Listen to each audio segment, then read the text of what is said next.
আসসালামু আলাইকুম ওয়া রাহমাতুল্লাহ। এখন একটা মজার ঘটনা বলবো। সাইয়েদিনা মুসা আলাইহিস সালাম আল্লাহর কাছে গেলেন। আল্লাহ তাআলা যে প্রতিটা মানুষের 10 দুনিয়া সমতুল্য জান্নাত দিবে, সেই জান্নাতটা কিভাবে দিবে এবং এই জান্নাতটা দেখার জন্য। তো আল্লাহ তাআলা মুসা আলাইহিস সালামকে বললেন, আমি প্রতিটা বান্দাকেই একটা জান্নাত দিব। সেই জান্নাত হবে এই দুনিয়া সমতুল্য 10টা দুনিয়া, মানে একটা জান্নাত হবে 10 দুনিয়া সমতুল্য।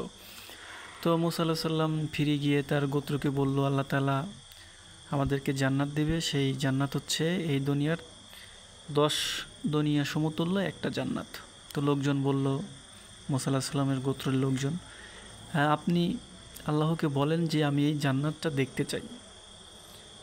তো তখন মুসা আলাইহিস সালাম আবার আল্লাহর সঙ্গে কথোপকথনের সময় বললেন, ইয়া রাব্বুল আলামিন, আপনি যে 10 দুনিয়া সমতুল্য জান্নাত দিবেন, তো এই জান্নাতটা আমি দেখতে চাই। তখন আল্লাহ তাআলা বললেন, মুসা, তুমি সত্যি দেখতে চাও? তখন সাইয়েদিনা মুসা আলাইহিস সালাম বললেন, হে আমার রব, হে আমার প্রতিপালক, আমি এই 10 দুনিয়া সমতুল্য জান্নাতটা দেখতে চাই। তখন আল্লাহ তাআলা মুসা আলাইহিস সালামকে বললেন, ঠিক আছে, তুমি একটা সময় নির্ধারণ করে দিল যে এই সময়ে একটা ডিম নিয়ে তুমি আমার কাছে আসবে। তো মুসা আলাইহিস সালাম ফিরে গিয়ে তার গোত্রকে বললেন যে আল্লাহ তাআলা আমাকে 10 দুনিয়া সমতুল্য জান্নাত দেখাতে চেয়েছেন, তো আমাকে যাওয়ার সময় একটা ডিম নিয়ে যেতে বলেছেন।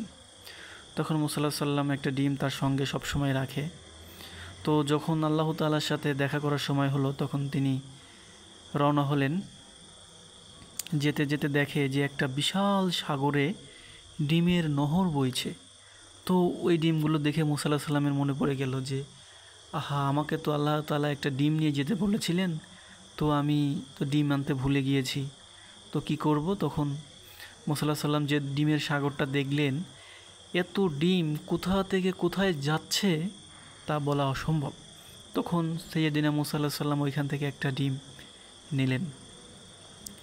তো আল্লাহর কাছে যাওয়ার পরে আল্লাহ বললেন, ইয়া মুসা, তুমি কি ডিম নিয়ে আসছো? তখন মুসা আলাইহিস সালাম বললেন যে আমি তো ডিম আমার সঙ্গেই রেখেছিলাম, কিন্তু যেদিন আসব তো ডিম আনতে ভুলে গিয়েছি। তখন আসার সময় একটা সাগরে দেখলাম যে এত ডিম কোথা থেকে আসছে আর কোথায় যাচ্ছে তা বলা অসম্ভব।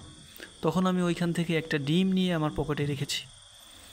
তো আল্লাহ তাআলা মুসা আলাইহিস সালামকে বললেন, ঠিক আছে মুসা, তুমি ডিমটা তোমার মাথার উপরে ধরো। মুসা আলাইহিস সালাম বললেন, আমি তো 10 দুনিয়া সমতুল্য জান্নাত দেখতে চেয়েছি, তা ডিম মাথার উপরে ধরে কি হবে? তখন আল্লাহ তাআলা বললেন, আমি যা বলছি সেটা করো। তখন মুসা আলাইহিস সালাম সেই ডিমটা তার মাথার উপরে ধরল। ধরার পরে ডিমটা তার সারা শরীরকে আবৃত করে ডিমটা তার মধ্যে মুসা আলাইহিস সালামকে নিয়ে নিল। তো আল্লাহ তাআলা তখন বললেন, ইয়া মুসা, তুমি ডিমের এক কিনারায় আসো। তখন মুসা আলাইহিস সালাম বললেন, আমি তো ডিমের কিনারায় আসলে বের হয়ে যাব। তখন আল্লাহ তাআলা বললেন, ঠিক আছে, তুমি কিনারায় আসো, দেখি বের হতে পারো কি না। তখন মুসা আলাইহিস সালাম 1 কদম দেয়, ডিমের কিনারা পায় না। 2 কদম ফেলে, ডিমের কিনারা পায় না। তখন মুসা আলাইহিস সালাম হাঁটা শুরু করে, ডিমের কিনারা পায় না। দৌড়াতে শুরু করে, ডিমের কিনারা পায় না। দৌড়াতে দৌড়াতে যখন মুসা আলাইহিস সালাম হাঁপিয়ে গেলেন, তখন বললেন, ইয়া রাব্বুল আলামিন, আমি বুঝতে পেরেছি, আমাকে বাহির করুন আপনার 10 দুনিয়া সমতুল্য জান্নাতের রহস্য। তখন আল্লাহ তাআলা বললেন, ইয়া মুসা, তুমি যে ডিমের সাগর দেখছিলা, ওইখান থেকে যদি আমার বান্দাদের 10টা করে ডিম দিই, ওই ডিম কি ফুরিয়ে যাবে?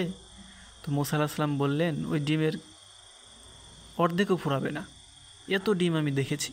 ডিমের নহর বইছে, ডিমের সাগর ছিল সেটা। তখন আল্লাহ তাআলা বললেন, তাহলে যদি আমার বান্দাদেরকে ওইখান থেকে 10টা করে ডিম আমি দিই, তো আমার 10 দুনিয়া সমতুল্য জান্নাত রহস্যকে তুমি এখন বুঝেছো? তখন মুসা আলাইহিস সালাম বললেন, আল্লাহ আমাকে মাফ করে দিন, আমি বুঝতে পেরেছি আপনার 10 দুনিয়া সমতুল্য জান্নাত।